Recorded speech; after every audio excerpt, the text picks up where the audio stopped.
데살로니가 전서 1장 1절 말씀 대독합니다. 바울과 실로아노와 디모데는 하나님 아버지와 주 예수 그리스도 안에 있는 데살로니가인의 교회에 편지하노니 은혜와 평강이 너희에게 있을지어다.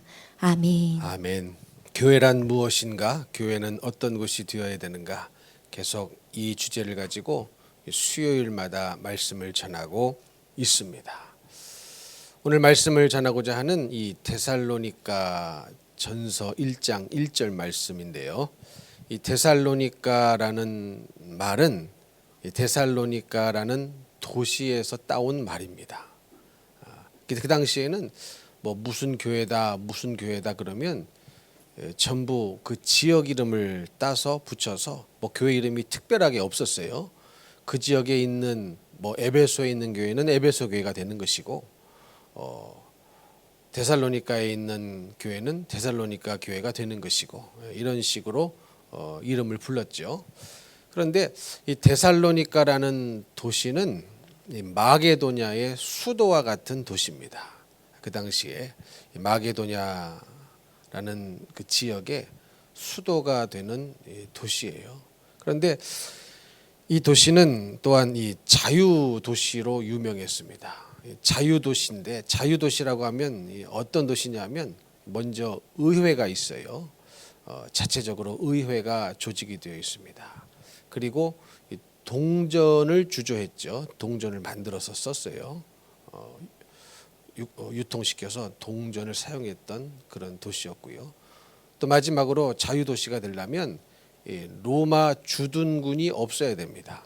로마 주둔군이 그 도시 내에 없어요. 그래서 자유로운 도시였습니다. 그런데 이 데살로니가라는 도시에 교회가 어떻게 세워졌느냐, 이것을 알려면 사도행전을 봐야 되는데, 사도행전 말씀을 전하면서 사도행전은 역사서라고 그랬죠. 사도행전은 역사서입니다. 그래서 역사서인 사도행전을 먼저 알고 또 바울의 서신들을 그 옆에다 살로 붙여가면은 이게 딱딱 이 아구가 맞습니다. 그래서 역사서이기 때문에 역사의 흐름이 사도행전에 기록이 되어 있죠. 그래서 데살로니가라는 교회는 사도행전 17장을 보면 이 교회가 어떻게 세워졌느냐가 나옵니다. 그런데 데살로니가 교회가 세워졌던 그 핵심은 뭐였냐면 바울이요 그곳에서 복음을 전했거든요. 그런데 이 교회가 딱 3주 설교 듣고 세워진 교회입니다. 3년도 아니고 30년도 아니고 300년도 아니고 딱 3주 새 안식일 동안 바울이 유대인의 회당에 가서 설교를 했거든요. 근데 그 말씀 듣고 변화받는 사람들이 나타났습니다. 헬라인들 또 귀부인들 이런 사람의 큰 무리들이 예수 믿는 일들이 벌어졌어요. 얼마 동안 말씀 듣고요? 3주 말씀 듣고요. 우리는 30년 말씀 들어도 안 변하죠. 3년 말씀 들어도 안 변합니다. 근데 3주의 말씀을 딱 듣고 교회가 세워질 정도로 아주 변화가 빨랐던 그런 교회였습니다. 여러분, 우리도 그런 본을 따라가야 되거든요. 뭐더러 3년 들었는데도 안 변합니까? 그러니까 뭐 하려고 안 변해요? 뭐하러 30년 들었는데도 왜 안 변하는 겁니까? 뭐더러 안 변해요? 여러분, 우리는요 예배 시간에 오실 때에 변화받으려고 작정하고 앉아 계셔야 됩니다. 그러니까 작정한 대로 마음 먹은 대로 하나님께서 소원함을 품고 기도하는 대로 일하여 주시는데, 그런 소원함이 없이 그냥 아무 생각 없이 앉아 계시면 졸음이 찾아옵니다. 여러분, 천하장사도 자기의 눈꺼풀을 못 들잖아요. 천하장사 강호동도요 눈꺼풀을 못 들어요. 여러분, 남이 아무리 힘이 세셔도 감기는 눈꺼풀을 이렇게 못 들어 올려요. 근데 여러분, 작정하고 내가 오늘 은혜를 받아보리라, 말씀으로 변화를 받아보리라 작정하고 예배에 임하시면 반드시 하나님께서 일하여 주실 줄로 믿습니다. 이게 딱 3주 설교 듣고 세워진 교회예요. 여러분, 우리는 3주가 아니라 매번 하나님 말씀을 들을 때마다 변화를 받아야 되는 것이 은혜인 줄로 믿습니다. 여러분, 어떤 사람은 그런데 왜 오랜 세월 동안 신앙생활을 해도 안 변했느냐? 그리고 그 안 변했다는 것을 어떻게 알 수 있는 줄 아십니까? 그 안 변했다는 증거가 뭔지 아세요? 가르쳐 드릴까요? 아, 이분은 신앙생활 오래 했는데 안 변했어. 그 뭘 보고 알 수 있을까요? 기도 안 하는 거 보면 알 수 있어요. 정확합니다. 혹은 기도 못 하는 거 보면 알 수 있어요. 부인할 수가 없습니다. 어떤 분은 그래요. 신앙생활 오래 하셨는데 목사님 나는 기도를 못 해요. 이거는 여러분 말이 안 되는 일이에요. 말이 될 수가 없는 일입니다. 만약에 믿었다면. 이해가 되십니까? 하물며 이런 말이 있어요. 서당께 3년이면 풍어를 읊는답니다. 여러분 어떻게 신앙생활을 3년, 30년 오래 하셨는데 기도를 안 한다 혹은 기도를 못 한다, 이것은 전혀 말이 안 되는 겁니다. 말이 된다고 생각하지는 마세요. 이해가 되십니까? 아, 내가 기도를 안 한다. 그러면 내가 믿음이 없구나. 이렇게 돼야 되는데 우리는 어떻게 생각합니까? 기도를 안 해도 믿음이지 뭐. 하나님 다 하시는데. 그래도 하나님이 날 사랑하시는데. 여러분, 하나님이 나를 사랑하시는 게 문제가 아니에요. 내가 주님을 못 사랑하는 게 문제입니다. 이해가 되십니까? 어떤 사람하고 대화하다 보면은 전혀 책임질 수 없는 말들을 해요. 전혀 영적으로 무지한 말들을 해요. 그래도 하나님이 나를 사랑하신대. 그거 문제 아니라니까요. 하나님은요, 온 인류를 사랑하십니다. 온 세상을 사랑하셔요. 하나님이 세상을 이처럼 사랑하사 독생자를 주셨답니다. 그러니까 하나님은 이 세상을 사랑하십니다. 거기에 시비 걸지도 말고 시비 걸 생각도 하지 마세요. 문제는 그게 아니에요. 그래도 하나님이 나를 사랑하셔? 그게 문제가 아니라니까요. 내가 주님을 사랑하지 못하는 게 문제인데, 그러니까 무슨 말을 하는지도 모르고 내뱉는 사람들이 너무 많습니다. 그게 다 왜 그러느냐? 믿음이 없어서 기도를 안 해서 그런 일들이 벌어지는 겁니다. 그래서 신앙생활 3년하고 10년하고 20년하고 30년하고 했어도 믿음이 없다는 정확한 부인할 수 없는 그 증거가 뭐냐? 기도를 안 하는 거예요. 기도를 안 하는 거예요. 제가 오늘 새벽에도 말씀드렸나요? 감사하게도 그동안 코로나 때문에 검찰청 예배를 못 드렸다가 이제 드려도 된다 그래가지고 한 2년 넘게 못 갔던 것 같은데 저를 또 불러 주셨어요. 감사하죠. 감사하죠. 제가 검찰청 가서 다른 설교 안 합니다. 우리 교회에서 했던 설교 그대로 합니다. 그대로 해요. 조금 말은 정화해서 해요. 그래도 내용은 똑같습니다. 조금 말을 조금 우리 성도는 아니니까 정화를 해서 조금 하긴 하는데 내용은 똑같이 전해요. 그래서 제가 그랬어요. 기도하지 않는 분들은 가짜라고. 아니 그게 정말이니까. 이해되십니까? 성경에 검사는 기도 안 해도 된다 어디 써 있나요? 변호사는 기도 안 해도 된다 써 있나요? 의사는 할 일이 바쁘니 기도 안 해도 천국 간다, 믿음 있다, 그런 성경 구절이 있어요? 절대로 없습니다. 아멘이십니까?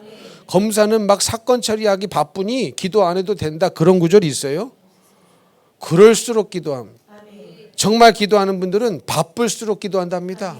힘들수록 기도한답니다. 그게 정상 아닙니까? 여러분, 힘들수록 내 힘으로 안 되니까 기도해야 맞죠. 기도해야 하나님의 능력이 임하고 하나님의 지혜가 임해서 할 텐데, 그래서 그랬어요. 아니 얼마나 하나님이 하실 것이 안 믿어지면 기도 안 하겠느냐고. 그러니까 믿음으로 천국 간다면서요. 천국은 어떻게 갑니까? 믿음으로 가죠. 근데 하나님이 안 믿어지니까 기도 안 하는 거 아니에요? 하나님이라는 존재가 그냥 에너지요, 관념이요, 개념일 뿐이고 그분이 정말로 인격적으로 나의 기도를 들으시고 믿음으로 기도했다면 응답하실 분이라는 것이 안 믿어지니까 기도 안 하는 거 아니냐. 그거 누가 부인합니까? 무슨 이론을 갖다 붙이고 율법전설을 갖다 대고 판례집을 갖다 붙여도 그거 누가 부인하겠어요? 세상의 모든 검사가 다 붙어도요 이길 자신이 있습니다.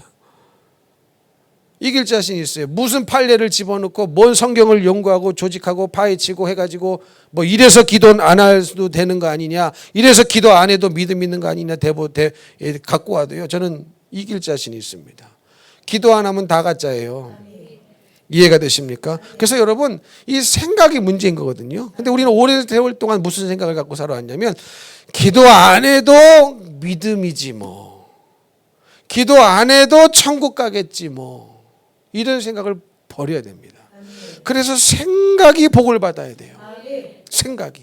그러니까 오죽하면 로마서 8장에 육신의 생각은 사망이다. 그러니까 이 사망은 그냥 목숨이 끊어지는 첫째 사망이 아니고 지옥에 가는 둘째 사망을 말하는 거죠. 왜? 육신의 생각으로 살아도 목숨이 끊어지는 첫째 사망은 당하는 것이고 성령의 생각으로 살아도 첫째 사망은 다 당하는 것 아닙니까? 그런데 육신의 생각은 사망이라고 그랬으니까 이 사망은 명확하게 둘째 사망, 지옥으로 떨어지는 이 사망을 말하는 거예요. 그러면 이 사망은 그냥 내가 흉악한 죄를 지어서만 지옥에 가는 것이 아니고 이 생각이 복을 받아야 되는데 기도 안 해도 뭐 하나님은 다 아시지 뭐. 여러분 하나님이 다 아시는 게 중요한 게 아니에요. 걱정을 마세요. 하나님은 다 아셔요. 근데 문제는 뭐예요? 내가 주님을 몰라. 내가 말씀을 몰라요. 내가 하나님을 모르는 게 문제예요.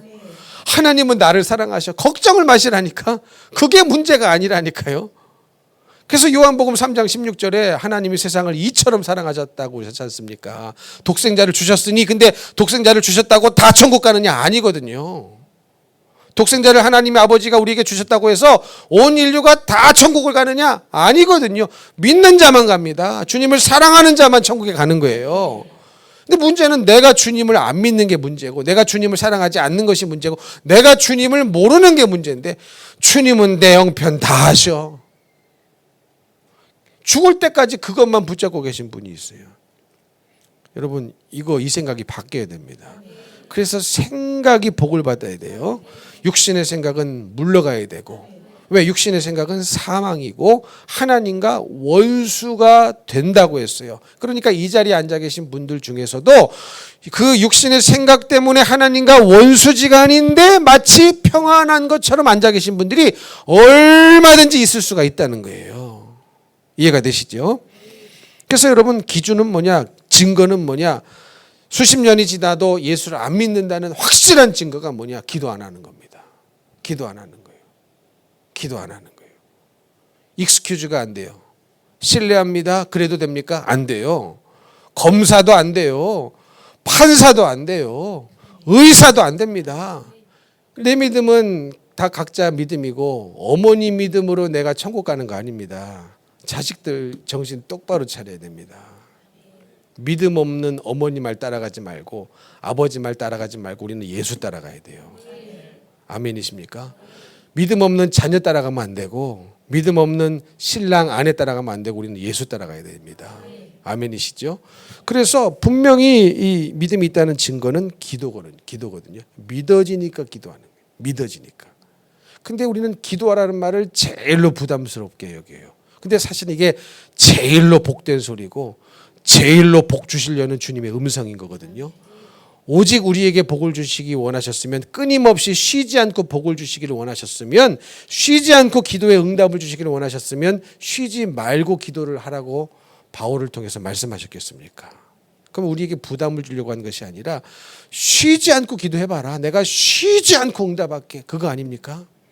기도하면 응답하신다는 것이 믿어지면, 쉬지 않고 응답하신다는 것이 믿어지면 기도할 텐데, 하나님이라는 존재도 안 믿어지고 주님이 일하실 것도 안 믿어지기 때문에 사실은 기도를 안 하는 겁니다. 안 하니까 못 하는 거예요.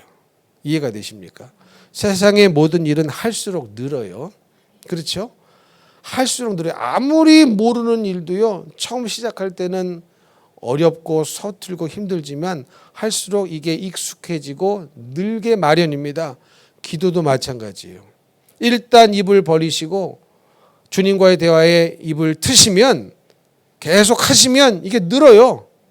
할 말도 생각나고 주님의 마음도 생각나고 이해되고 내가 어떤 기도의 제목을 드려야 되겠다는 것도 생각나고 이것도 기도해야 되겠네. 이것도 기도의 제목이었네. 이렇게 생각나는 거거든요. 근데 어떤 분들은 5분 기도하면 기도할 게 없대. 그거는 기도를 안 했기 때문에 막혀 있는 겁니다. 그렇죠? 우물도요 안 쓰면 물이 다 막혀버려요. 더 이상 안 나옵니다. 퍼내야 되거든요. 퍼내면 퍼낼수록 그 우물의 물이 계속 샘솟아 올라오는 것처럼 기도도 마찬가지. 안 했기 때문에 막히니까 못하는 거예요. 근데 해야 느는 겁니다. 하면 할수록 기도의 제목이 생각나요. 이것도 기도의 제목이구나. 이 사람도 중보해야 돼야 되겠구나. 이것도 기도의 제목이고 이것이 주님의 마음이구나. 깨달아 알게 돼서 계속 기도가 재밌어집니다. 기도에 불이 붙습니다. 그러면 기도하는데 시간 가는 줄 모릅니다. 그러면 그 사람은 기도의 사람이 되는 것입니다. 근데 기도를 안 했기 때문에 믿음이 사실은 없는 것이고 믿음이 없다는 증거가 기도를 안 하고 있다라는 것으로 표출이 되는 겁니다. 그런데 이 바울이 3주 동안 설교한 그 설교의 핵심이 뭐였냐면은 그리스도의 죽음과 부활이었고 그 예수가 곧 그리스도시다라는 것이었어요. 아주 복음의 핵심이죠. 여러분 그리스도가 우리를 위하여 죽으셨고 부활하셨습니다. 주님이 우리를 위해서 죽으셨고 부활도 우리를 위해서 하신 거예요. 그리고 그 예수가 곧 그리스도십니다. 예수가 곧 메시아예요. 예수가 곧 하나님의 아들이심을 믿으라는 거예요. 여러분 이것이 믿어지면 인생이 달라지고요. 이것이 믿어지면 우리의 운명이 달라질 줄로 믿습니다. 정말 예수가 그리스도라는 걸 믿어야 돼요. 여러분 이것이 믿어지면요 우리의 가치관 자체가 완전히 바뀌어버립니다. 완전히 바뀌어버려요. 주인이 바뀌어버리는데 여러분 이 세상에 더 이상 정부치고 이 세상에 있는 것만을 사랑하며 살겠습니까? 주님을 사랑하게 되면 천국이 보이고 주님이 주실 그 놀라운 축복이 우리 눈에 보이게 될 텐데 예수가 그리스도시라는 이 사실이 정말로 믿어지는 사람과 안 믿어지는 사람의 차이는 너무나 분명한 거예요. 이거는 부인할 수가 없습니다.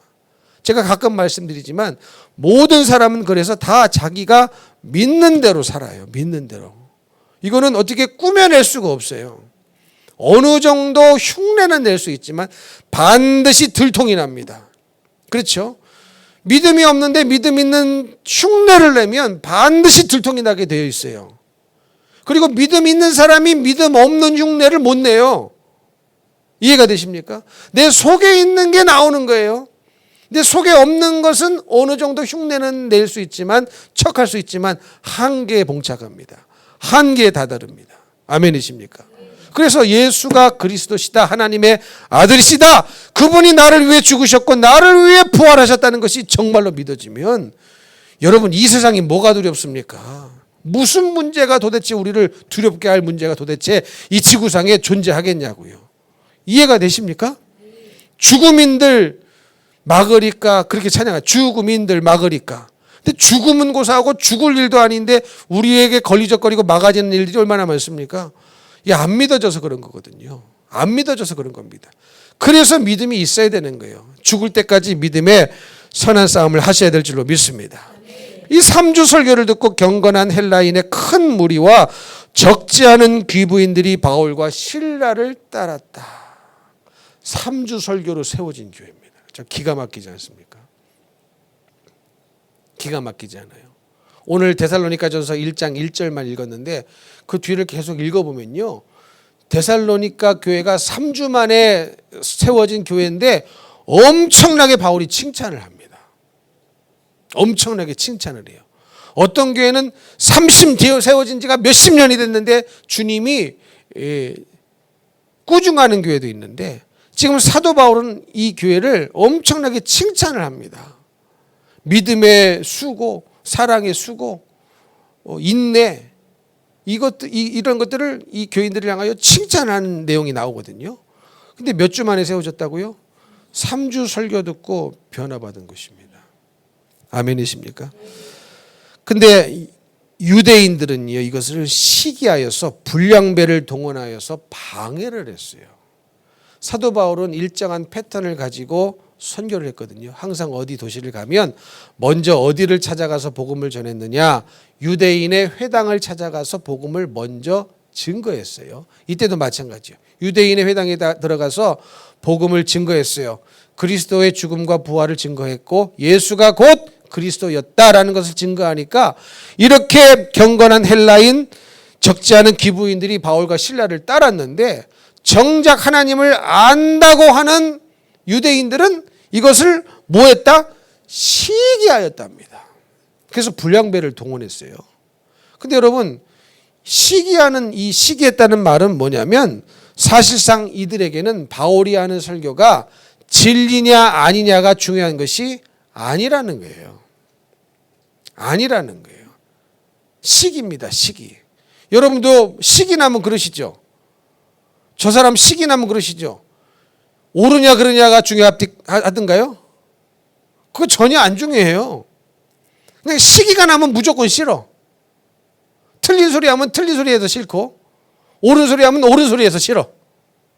싫어. 그냥 싫어. 그게 시기예요, 시기. 그러니까 시기가 나면 이게 진리냐 아니냐가 이게 중요한 거잖아요. 그렇지 않습니까? 우리도 말씀 드릴 때 마찬가지예요. 이게 하나님의 말씀이냐 아니냐가 중요한 것이지 이거 외에 다른 생각이 들어가면 은혜를 못 받습니다. 말씀이 안 들려요. 아멘이십니까?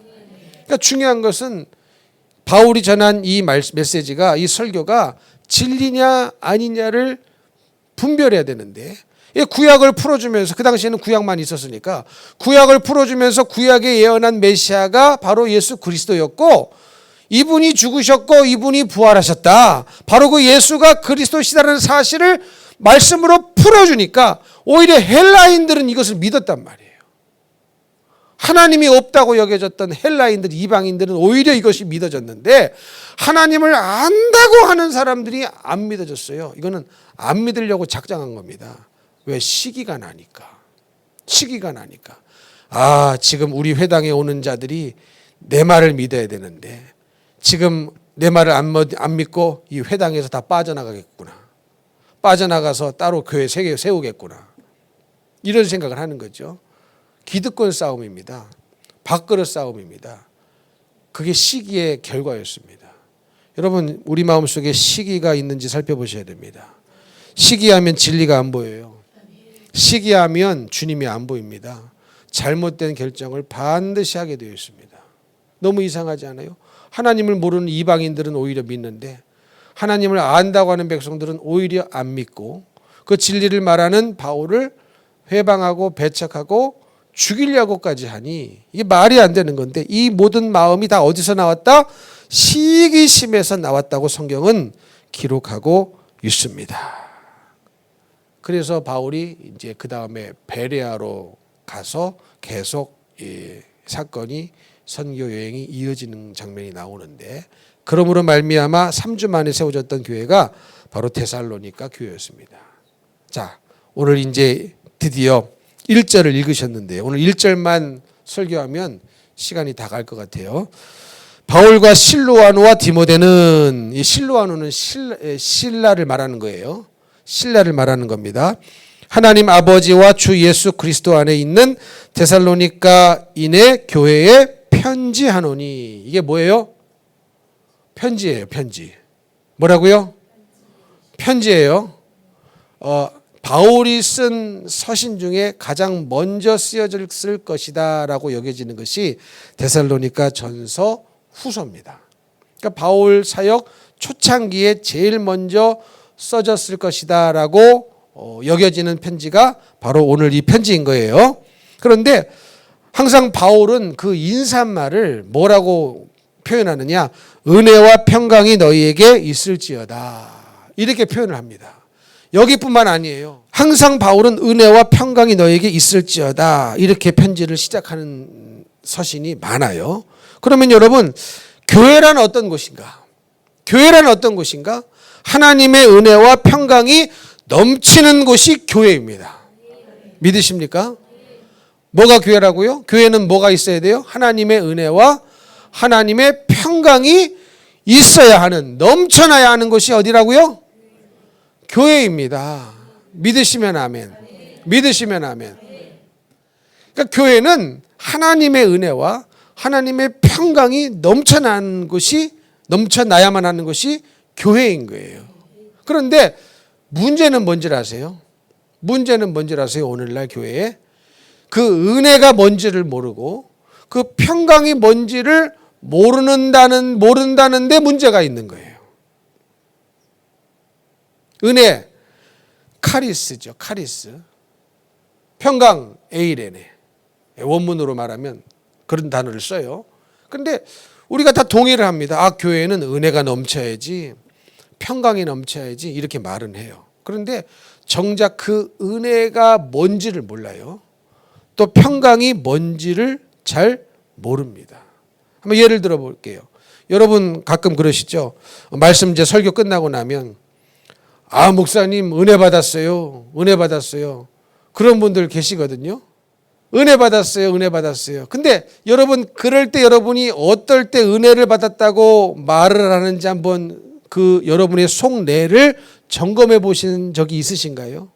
아, 목사님 은혜 받았습니다 라고 말씀을 하셨는데 말씀은 안 하시지만 아, 오늘 예배 때 말씀에 은혜 받았습니다 그런 생각이 드실 때가 있죠.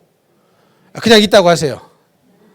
그러면 내가 그런 생각이 언제 들었는가, 그 말을 언제 했는가, 그 왜 그 말을 했는가, 그 속내를, 그 동기를 점검해 보신 적이 있으십니까? 거의 그런 분들은요, 아, 내가 나랑 똑같은 생각을 목사님이 말씀하셨습니다. 뭐 이럴 때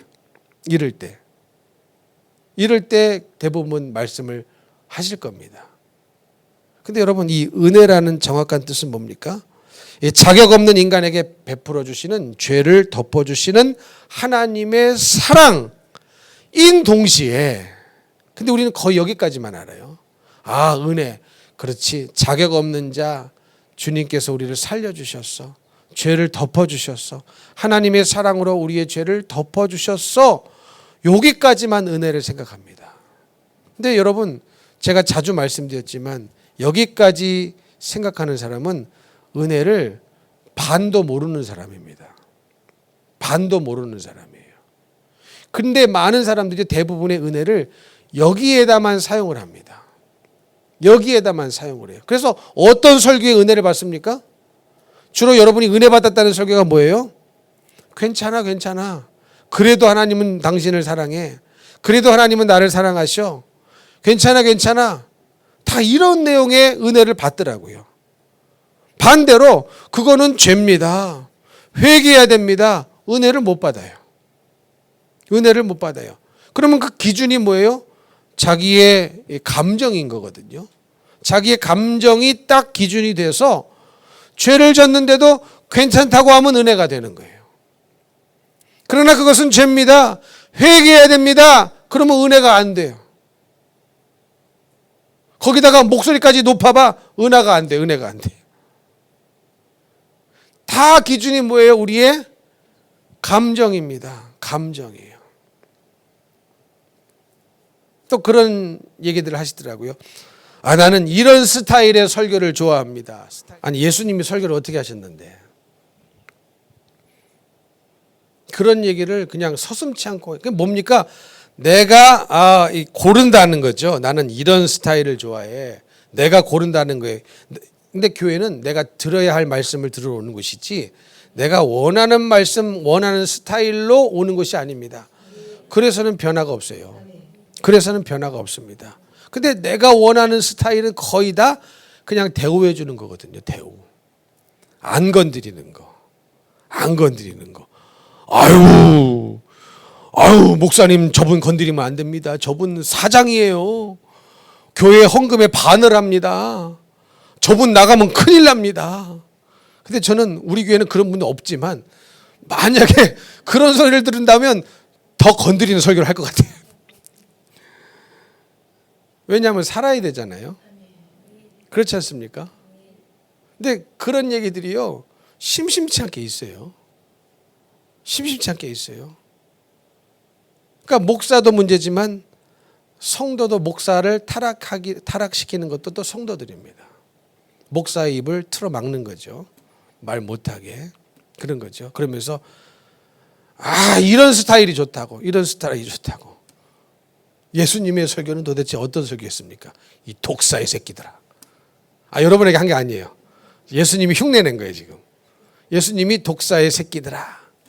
또 성전에 가서는 그 거룩한 성전에, 성전 마당에서 거룩한 곳에서 어떻게 하셨어요? 채찍을 만드셔가지고 아주 그냥 다혈질을 보여주셨어요. 근데 우리는 어떻습니까? 우리 감정이 기준이죠. 그러나 기준은 말씀이어야 됩니다. 그것이 진리냐 아니냐, 이것이 중요한 건데 이들에게는 그게 중요하지 않았어요. 그냥 시기가 난 겁니다. 시기가 나요. 바울이라는 자가 와가지고 우리 회당에서 설교하고 많은 사람들이 저 설교에 넘어갔다. 그러면 저 바울을 따라 나가서 이제 교회 만들 텐데 큰일 났다. 우리의 밥그릇이 없어지겠다. 우리의 숟가락도 없어지겠다. 기득권이 없어지겠다. 큰일 났다. 여러분, 이렇게 된 겁니다. 그런데 여러분, 은혜는요, 자격 없는 인간에게 베풀어 주시는, 죄를 덮어주시는 하나님의 사랑인 동시에 은혜는 뭐라고요? 죄를 반드시 이기고 끝까지 사명을 감당케 하는 힘이 카리스입니다. 은혜인 거예요. 믿으십니까? 믿으시면 아멘. 그러니까 우리는 죄를 용서하고 덮어주고 요것만 좋아하지 마세요. 아무리 덮어줘도 계속 죄 짓면 지옥 갑니다. 왜? 예수 믿는 거 아니거든요. 예수 믿는다고 교회 나왔는데 한 달에 한 번씩 도둑질을 하네? 그럼 그 사람 안 믿는 거거든요. 그렇죠? 안 믿는 거거든요. 한 달에 한 번씩, 일주일에 한 번씩 지속적으로 반복적으로 습관적으로 거짓말을 하네? 그거 안 믿는 거예요. 안 믿어서 그러는 겁니다.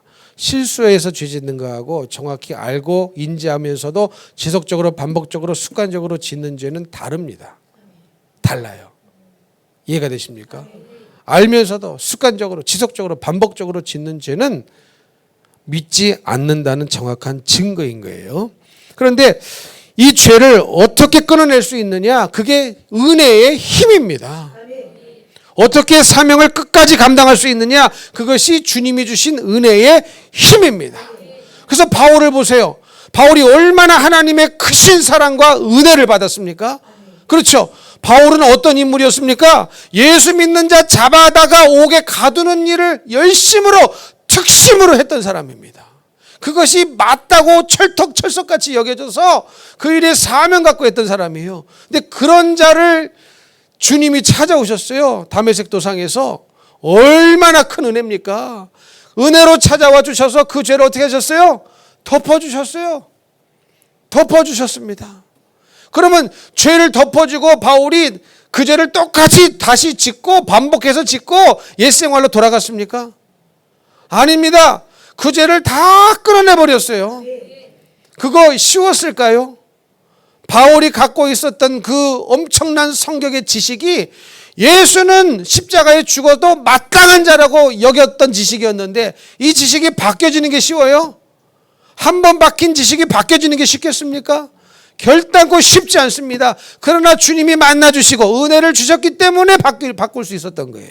아멘이십니까? 그 죄를 그냥 지고 똑같은 죄를 반복하면서 지는 게 아니라 단박에 끊어버리고 다시는 옛 생활로 돌아가지 아니하고 어떻습니까? 끝까지 죽을 때까지 사명을 감당하지 않습니까? 이게 은혜의 본질입니다. 본질이에요. 근데 우리는 은혜는 죄를 덮어주셔서 감사해. 죄는 열심이죠. 근데 계속 은혜 타령해. 그거 은혜를 이용해 먹는 겁니다, 여러분.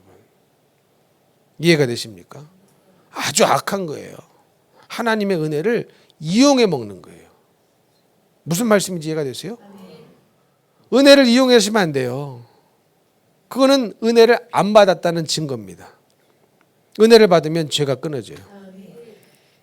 은혜를 받으면 사명을 끝까지 감당하게 됩니다. 그래서 하나님의 은혜를 받은 자는 전부 다 누가 뭐래도 끝까지 사명을 감당하지 않습니까? 그리고 누가복음 1장 28절에 보면 가브리엘 천사가 마리아에게 찾아오죠. 그러면서 첫 마디가 뭐였어요? 은혜를 받은 자여 평안할지어다 그랬어요. 은혜를 받은 자여 평안할지어다 그랬어요. 마리아에게 가브리엘 천사가 뭘 받았답니까? 은혜를 받은 자여 그랬어요. 근데 이 은혜를 받았다는 게 도대체 무슨 내용이었습니까? 처녀인데 임신을 해야만 하는 거예요. 처녀인데 임신을 해야만 하는 거예요.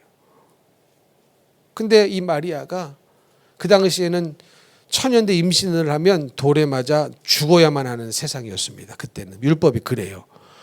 처녀인데 임신했다고 그러면 누가 들어요? 그렇죠. 말도 안 되는 얘기 하지 말라고. 너 이 신랑감 놔두고 바람 폈구나. 그래가지고 돌로 쳐 죽이는 시대였습니다. 근데 은혜를 받았다는 거예요. 하나님 편에서 볼 때 그게 은혜라는 거예요. 그러면 이 은혜가 꼴랑 열심히 죄짓고 덮어주는 데만 사용하는 게 은혜였습니까? 아니에요. 하나님의 놀라운 섭리가 이루어지는 그 놀라운 뜻에 나를 포함시켜 주신 거구나. 이게 은혜인 거거든요. 이게 은혜인 줄 알아야 되는데, 이게 은혜인 줄 알아야 되는데, 나 같은 거 우리 같은 거 하나님께서 쓰시겠다고 하나님의 거룩한 뜻에 나를 포함시켜 주시고 써주신 것이 감사한 은혜인데, 이 은혜를 저버리고 타락하고 죄짓고 옛생활로 돌아가고 이 은혜를 다 홀라당 까먹는 사람이 얼마나 많습니까? 은혜를 저버리는 거예요. 그러니까 은혜는요, 단순하게 죄를 덮어주는 것만 은혜가 아닙니다. 진짜 은혜는 죄를 이기는 것이고, 진짜 은혜는 하나님의 뜻에 나를 포함시켜 주신 것이 은혜인 겁니다. 아멘. 그래서 마리아가 이게 너무나 감사하니까 나는 주의 계집종이오니 주님 뜻을 이루어 달라고 하지 않습니까? 이게 은혜인 줄로 믿습니다. 이게 진정한 은혜예요.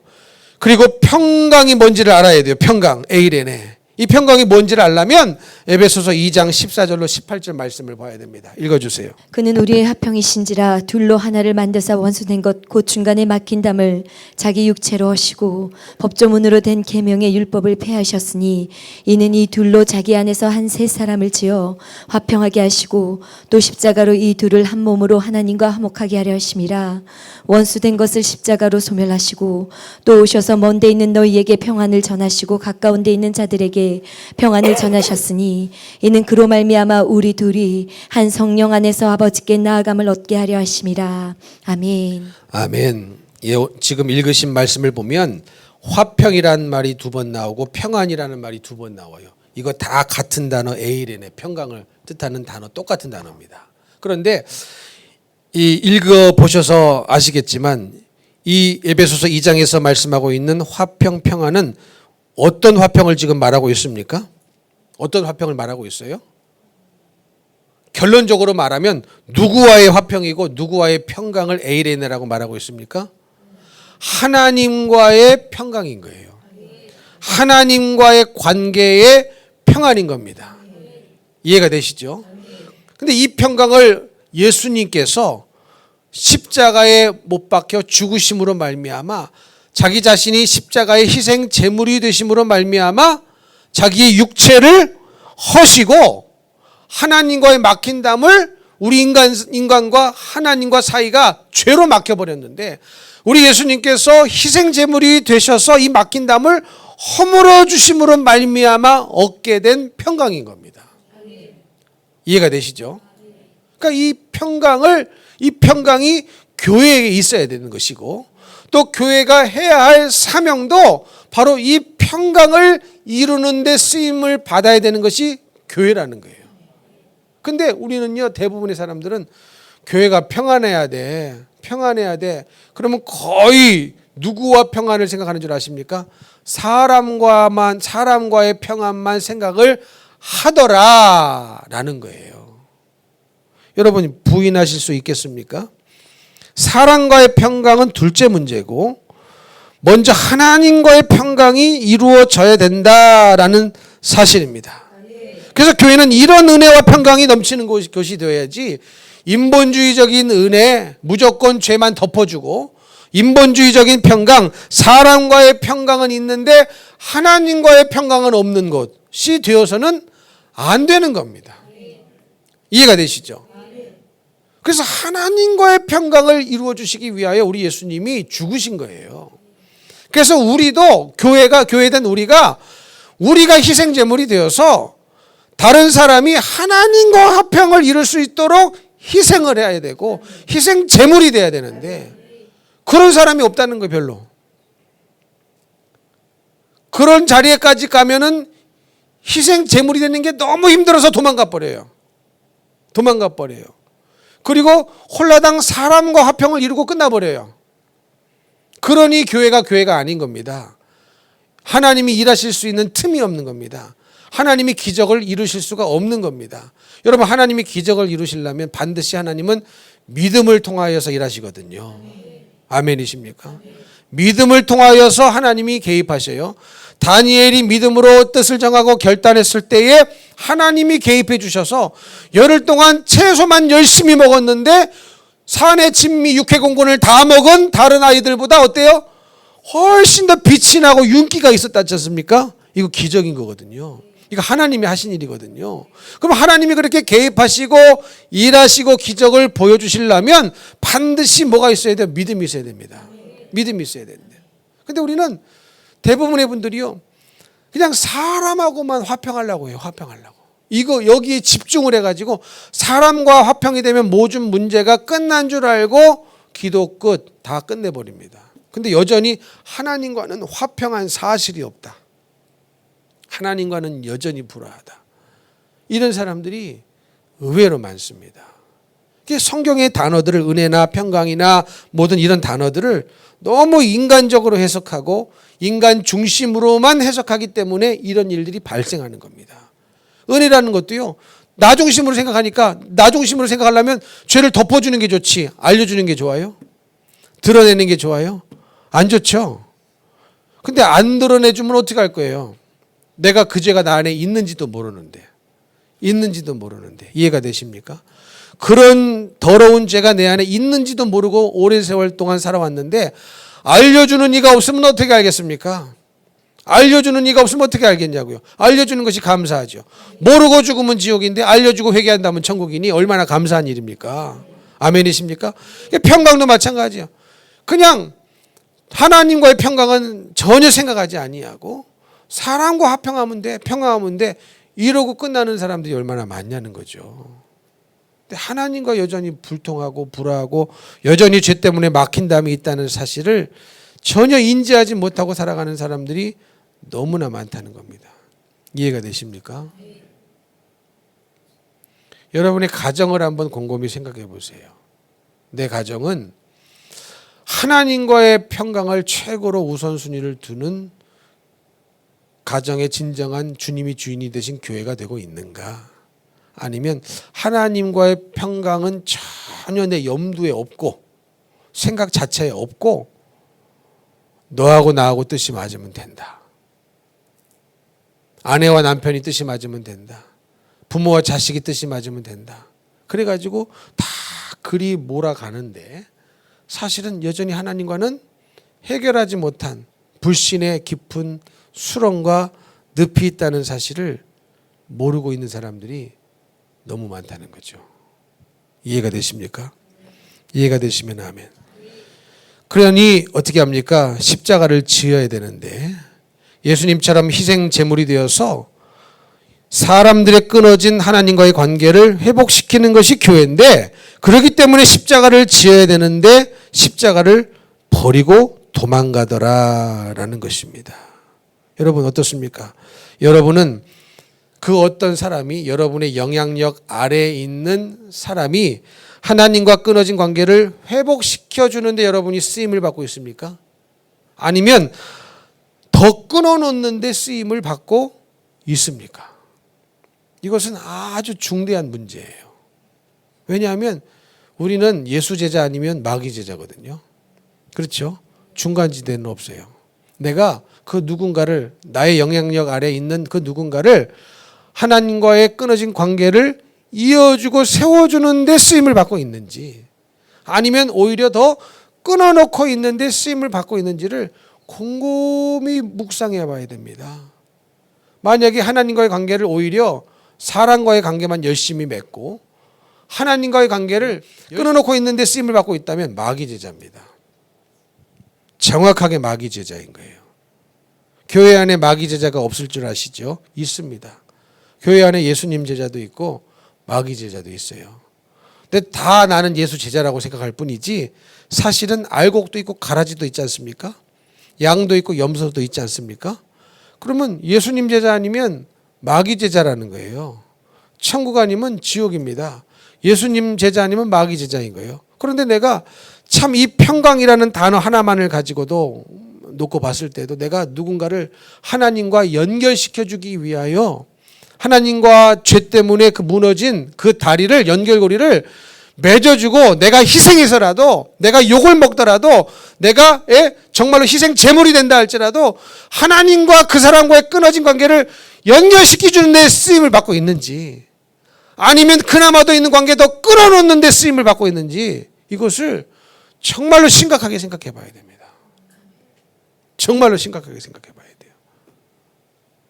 나와 가까운 사람일수록 더 심각하게 생각을 해봐야 돼요. 이해가 되십니까? 이해가 되십니까? 정말로 심각하게 생각해 봐야 돼요. 의외로 많은 분들이 내가 그동안 이 사람과 하나님과의 관계를 내가 끊어놓는 데 쓰임을 받았구나. 내가 내 자식과 하나님 관계를 끊어놓는 데 쓰임을 받았구나. 내가 내 부모와 하나님 관계를 끊어놓는 데 쓰임을 받았구나. 이렇게 고백하시는 분들이 의외로 많습니다. 예전에 몰랐어요. 그런 생각조차를 안 하고 살았습니다.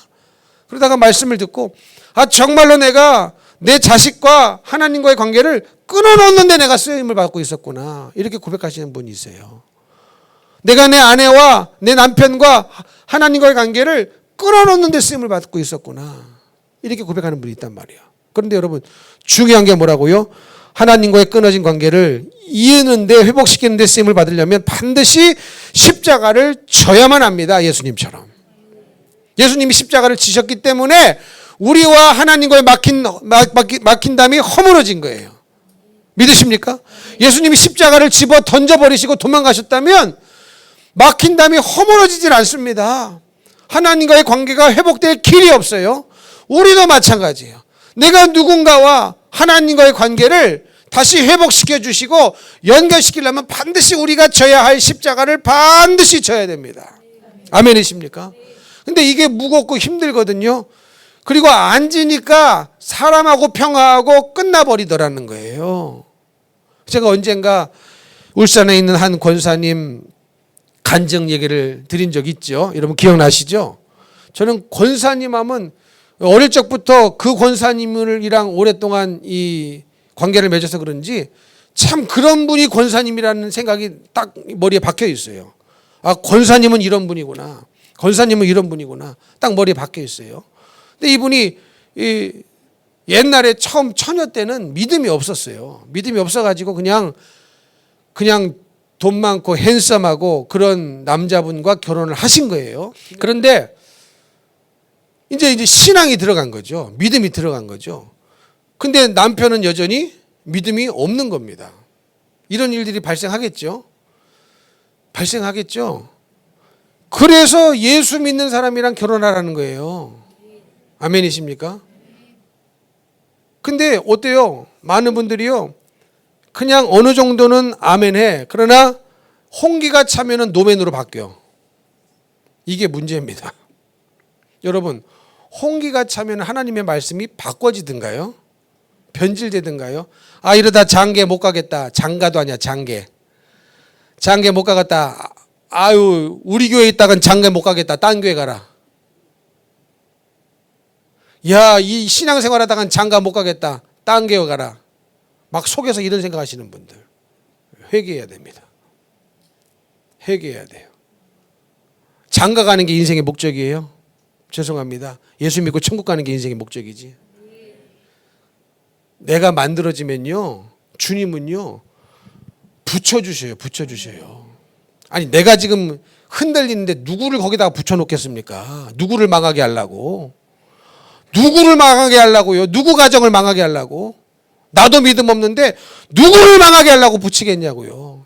나 참 속탈 때가 많아요. 너무 자신을 몰라. 소크라테스가 생각나. 네 꼬라지를 알라 그랬잖아요. 우리 사투리 버전으로 하면 내가 만들어지면요 주님이 나서서 붙여줄 텐데 만들어질 생각은 안 하고, 야 신앙생활하다가 장가 못 가겠다. 장가가 우상이야. 신앙생활하다가 시집 못 가겠다. 시집이 우상이야. 시집이 우상이야. 여러분 어때요? 그 좋은 장가 시집가니 어떻게 지금도 행복하셔요? 솔직히 말해보세요. 뭐 불행하다는 것을 유도하는 건 아닙니다. 행복한 분도 있겠죠.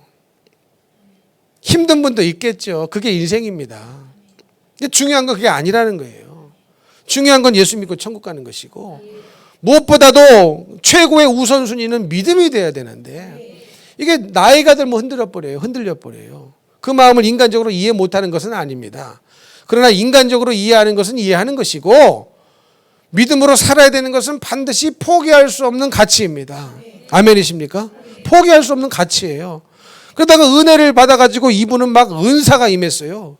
세계적으로 돌아다니면서 치유가 나타나고 암병이 떠나가고 온갖 병들이 다 기도하면 나는 일들이 발생하게 됐습니다. 근데 남편은 믿음이 없는 거야. 이 권사님은 이제 믿음이 들어가가지고 열심히 하나님 앞에 쓰임받고 있는데, 그러면 여러분 집안이 어떻게 될까요? 풍지박산이 나요. 풍지박살. 근데 여러분 이게 당연한 거예요. 그게 십자가라는 거예요. 이해가 되십니까? 그러면 이제 보통 십자가를 안 지려면 타협하죠. 아이고 하나님도 남편을 사랑하시니 남편을 좀 맞춰줘야 되겠다. 이분은 이제 믿음이 있으니까 남편이 월급 받아오면은 11조 하나님 앞에 이제 교회에 드리고 그랬거든요. 근데 남편이 이걸 알아가지고 화가 그냥 분노가 치밀어 일어가지고요. 집안의 유리란 유리는 다 깨버려가지고요. 당장 목사님 쫓아가가지고 교회 쫓아가지고 11조 다 이거 뺏어오겠다고 난리가 난 겁니다. 난리가 났어요. 그 목사님한테 이 남자분이 담대하기도 하지 11조 내놓으라고 전화까지 한 거예요. 담대하기도 하지. 그런 담대는 없어도 되는데. 근데 권사님이 다시 목사님에게 전화가 절대로 11조 내주지 마십시오. 그러면 이 남편은 더 미쳐. 더 미쳐. 여러분 거의 돈 때문에 미치지 않으세요? 돈 때문에 눈이 돌아가가지고 헷가닥 해가지고 잘못된 결정하지 않습니까? 이분들이 그랬어요. 근데 절대로 내주지 마십시오. 남편의 분노와 뭡니까? 뭐라 그러죠? 이거 폭력은 심해집니다. 더. 집안의 유리를 다 깨버립니다. 움직일 수가 없어요. 발에 피가 묻습니다. 그리고 이분을 끌고 가가지고 옥상으로 끌고 가지고 떨어뜨려 죽이겠다고 그랬어요. 죽이겠다고. 그러면 우리는 자연스럽게 어떤 생각이 찾아 들어올까요? 아이고 하나님은 가정의 화목을 원하시지. 그래 11조 돌려달라고 하자. 그래 내가 너무 주님의 일만 몰두했구나. 여러분 이런 생각이 찾아 들어오는 분이 거의 태반이 아닐까요? 그러면 그 영혼 못 구원합니다. 이해가 되세요? 거기에 영적인 비밀이 있는 거예요. 영적인 비밀은 영적인 전쟁에 있거든요. 전쟁은 이겨야 됩니다. 이겨야 마귀가 떠나가요. 근데 여러분 아이들도요. 이런 애기들도 있지 않습니까? 얘라 엄마 얘라 아빠 잘 들어라. 처음에 잘못된 거를 초장부터 잡지 않지 않습니까? 계속 부모가 쳐. 그러면 걔 나중에 통제 못합니다. 걔. 이해가 되세요? 무슨 말씀 이해가 되세요? 경험으로 나온 거예요. 저는 그래도 세 자녀를 키웠지 않습니까? 아이들이라고요. 그냥 귀엽다 해서는 안 될지 되는데 이거를 봐줘요. 뭐 아기려니 하고 봐줘요. 나중에 그거 못 잡습니다. 나중에 못 잡아요. 이해가 되십니까? 처음부터 이거를 잡아줘야 되는 거예요. 처음부터 잡아줘야 되는 거예요. 나중에 잡히려면 이거 안 잡힙니다. 그때는 됐는데 왜 지금 안 돼요? 이렇게 따져요. 안 되는 건 안 되는 거거든요. 근데 우리 안에는 그런 타협적인 생각이 들어와요. 하나님은 가정의 화목을 좋아하셔. 가정의 평강을 생각하는 순간 하나님과의 평강은 날아가는 거예요.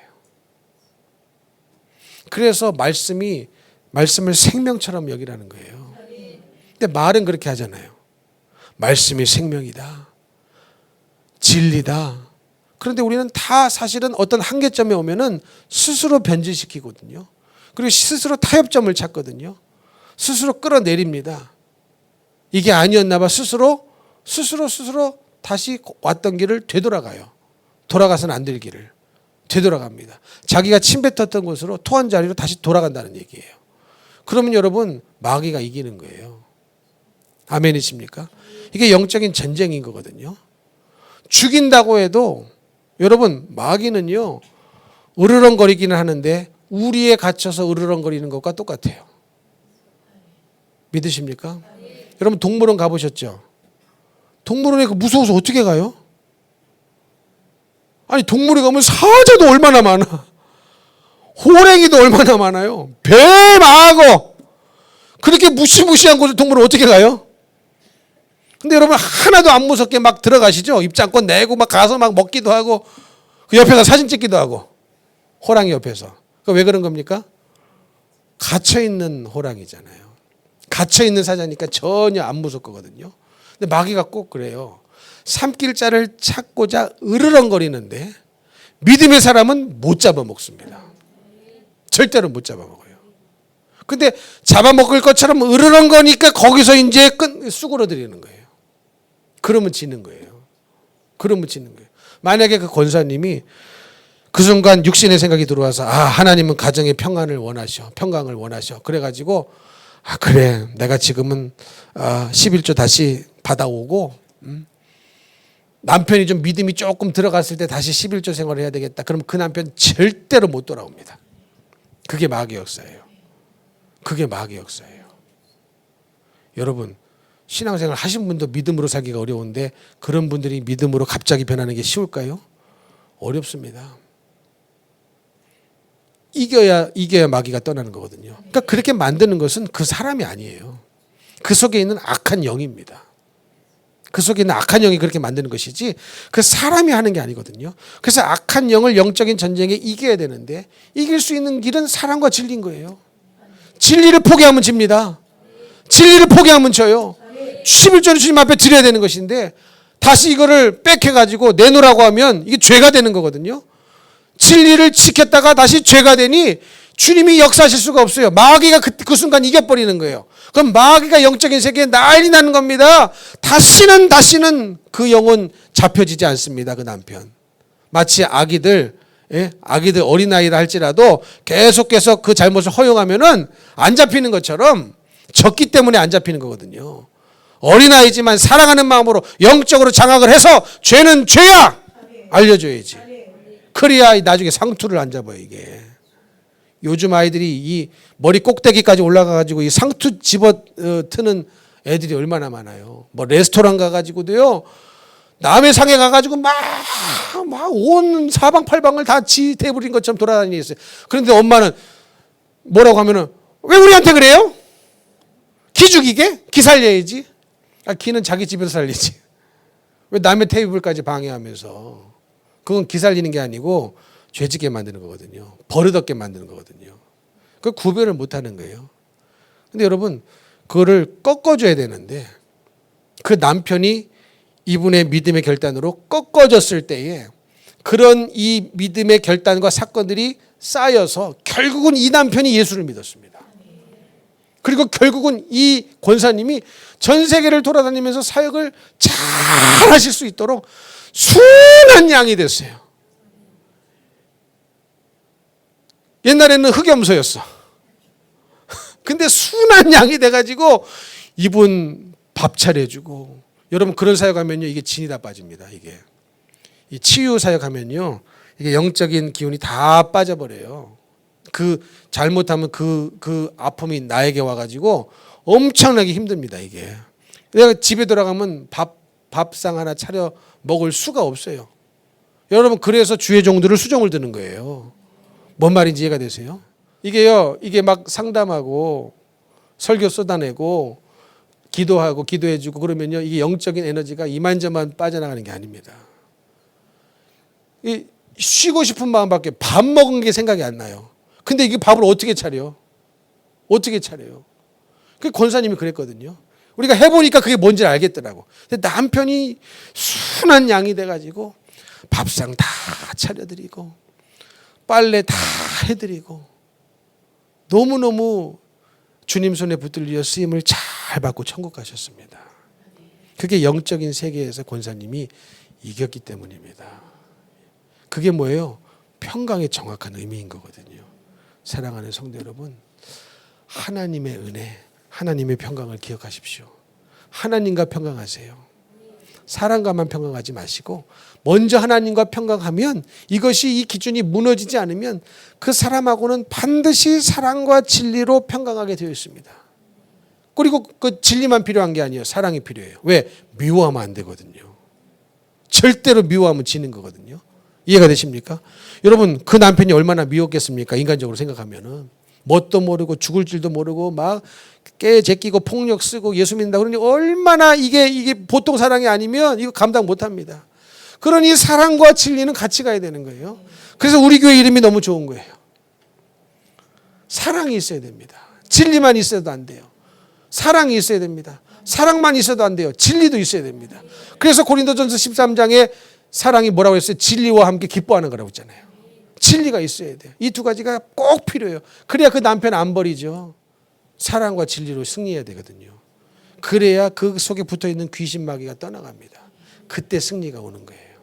사랑하는 성도 여러분, 이것이 곧 교회입니다. 교회는 세상의 단체와 다릅니다. 이런 교회가 되기를 축복합니다. 이런 여러분의 가정이 되기를 축복합니다. 그렇게 될 줄로 믿습니다.